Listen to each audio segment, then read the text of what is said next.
Have you ever wondered why it's so much easier to be kind to others than it is to yourself? In today's mini episode, we're diving into the power of self compassion and affirmations in your postpartum journey. Can simply changing the way you talk to yourself really make a difference in how you experience motherhood? Stay tuned to find out and to learn some exciting new resources we have for you. Also, stay tuned to learn how you can get 20% off our new course. Let's get started. The Golden Hour Birth Podcast, a podcast about real birth stories and creating connections through our shared experiences. Childbirth isn't just about the child. It's about the person who gave birth, their lives, their wisdom, and their empowerment. We're Liz and Natalie, the Golden Hour Birth Podcast, and we're here to laugh with you, cry with you, and hold space for you. Welcome to the Golden Hour Birth Podcast. I am your co-host, Liz. And I'm your co-host, Natalie. And tonight we're just doing a fun little mini episode on affirmations and self-compassion. Yeah, self-compassion. Yes. Liz, I know that you had some good insight on this, so I'd love to just kind of hear from you. Yeah. So before we start,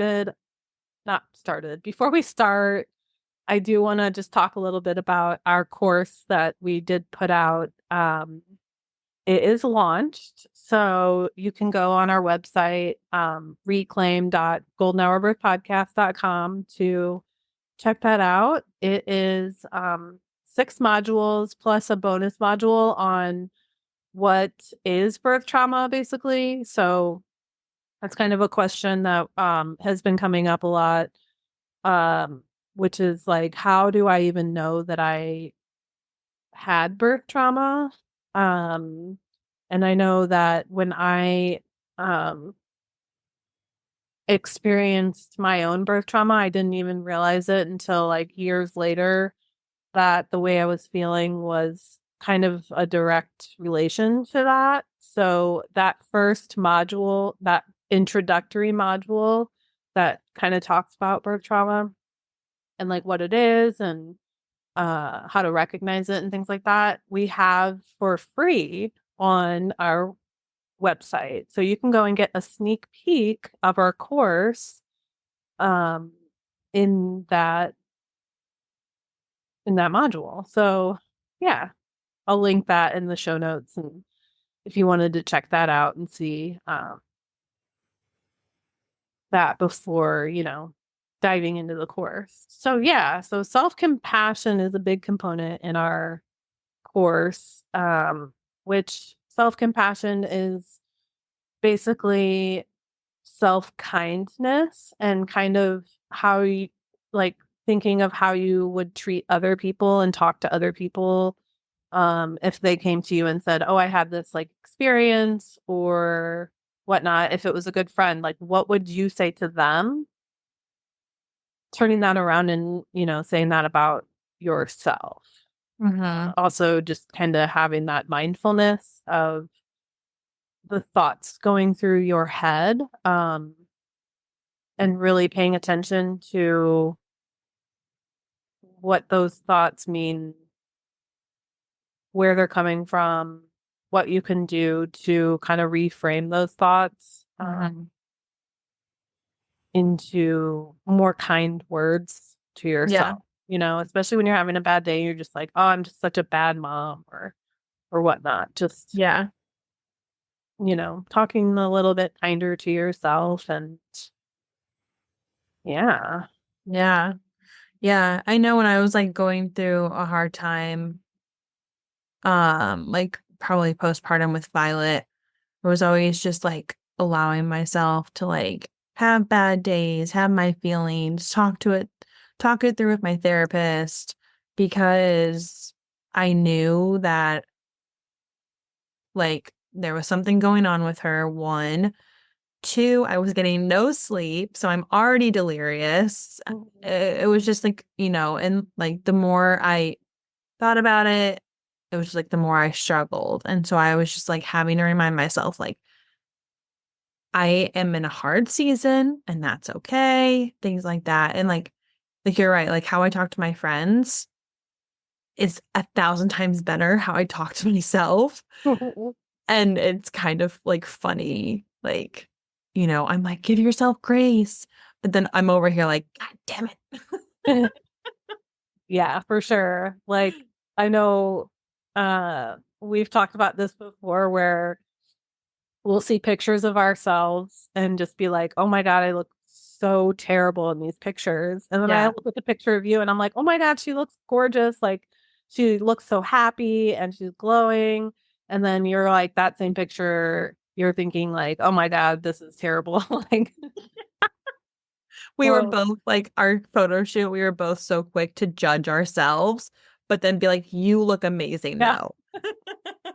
Yeah. Like, why are we so mean to ourselves? Yeah, Mm. yeah. And I don't know if it's like the way we grew up, how we were raised, whatever, whatever, but it's really hard to break that no that narrative. But like just during this time of like an absolute 360 with birth and delivery, it's just like this is the time to just like allow yourself to like feel all the feelings, grace, give yourself grace always, like, no one gave you a manual on how to raise a child.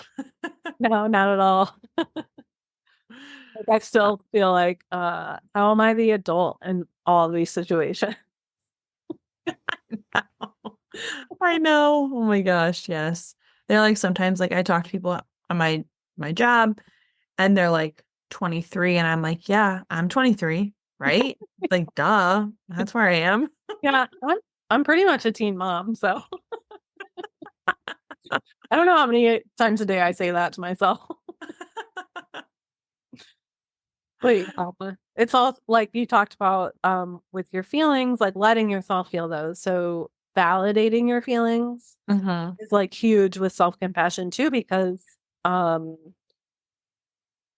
when you're feeling sad or irritated or angry or whatnot, it's so easy just to say like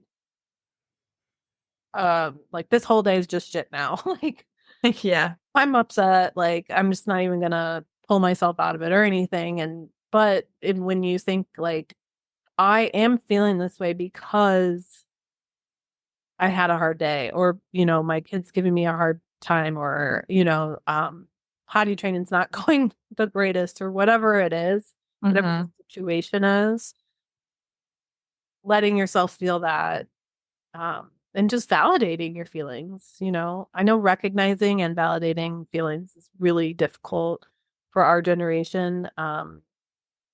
Especially, I feel like we were kind of taught to, um, when Bottle you're up those sad, emotions. flip that, and you have to be happy, even if you're not. Yeah. Like, we are so bad at sitting uncomfortably in our negative feelings. Yeah. Um, so yeah, just taking that second to recognize, like, you know what, I do feel sad right now, and that's okay. Yeah. I Yeah. tell my kids that all the time too. Like, it's okay to be sad. It's okay to cry. Yeah. Yeah. Wes kind of starts to like notice like when I'm mad now or sad and he's like, Mommy's mad. Mhm. Mommy's sad. And I'm like, yes, buddy, but it has nothing to do with you. Like, this is on mommy. Mommy is feeling something right now. But I also think like we're in a hard day of age of the internet and social media. Oh yeah.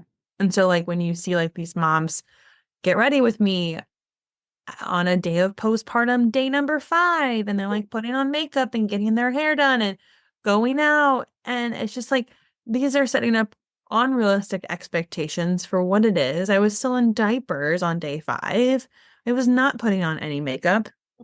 And I just think I was okay with that. I was okay with where I was. And I think that that's also like a big thing of like, these are not realistic expectations, nor Mhm. should they be. No, and if you're like that, if you feel it, you want to do that, that's cool, I guess. Yeah. If you want me to film it, I don't know, Yeah, that's cool, I guess.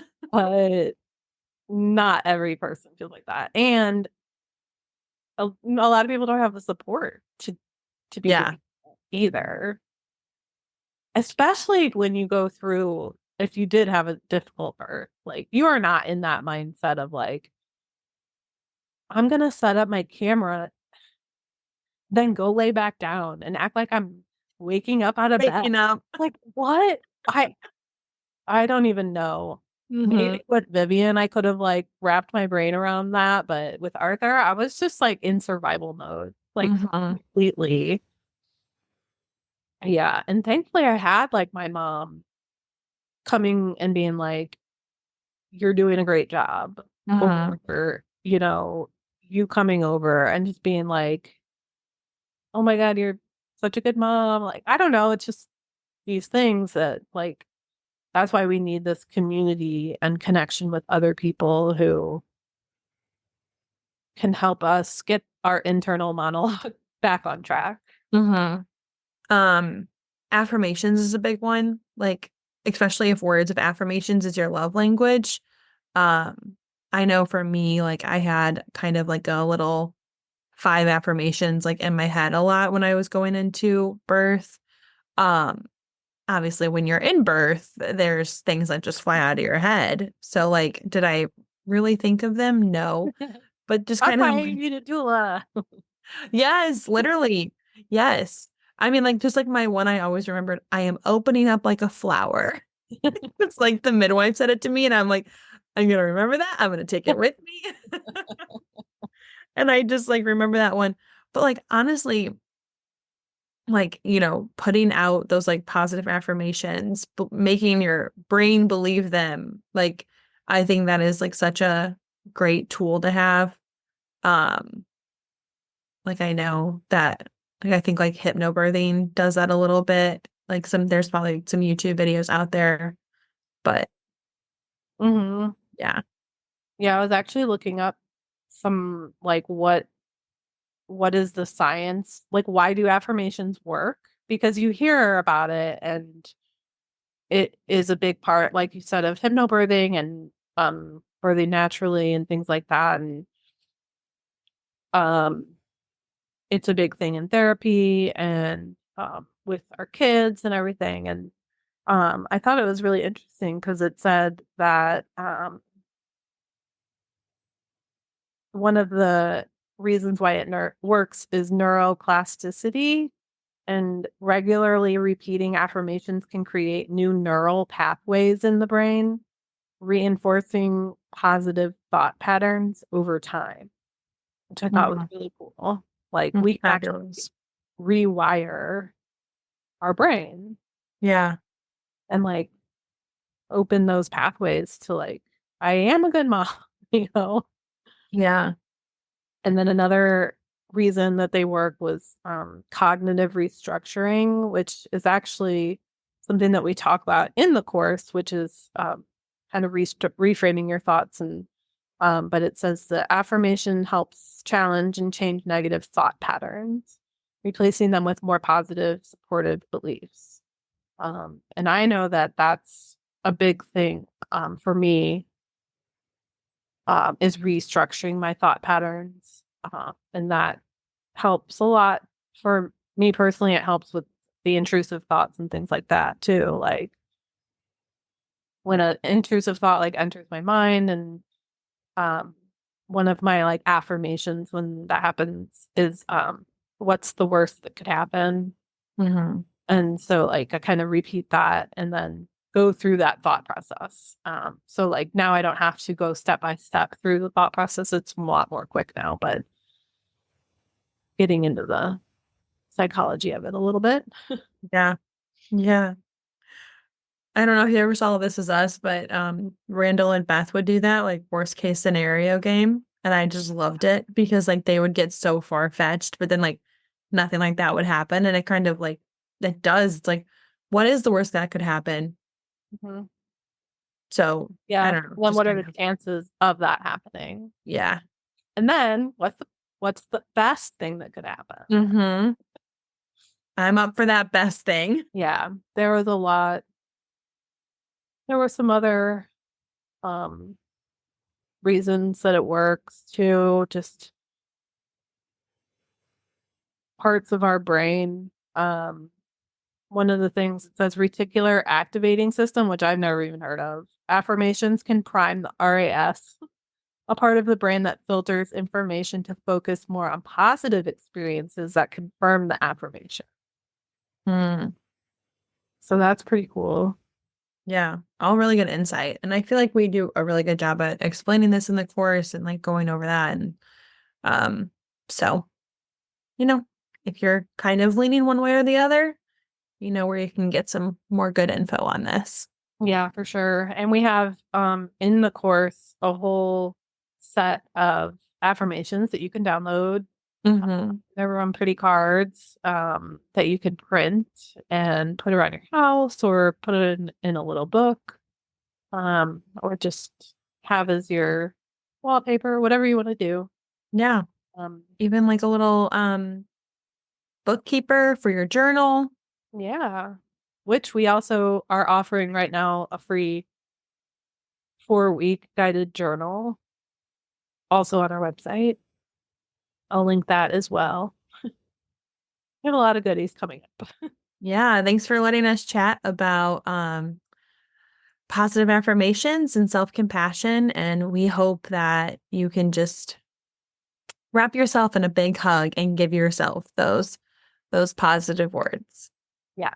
And if you are interested in the course, go ahead and check out the link in the show notes.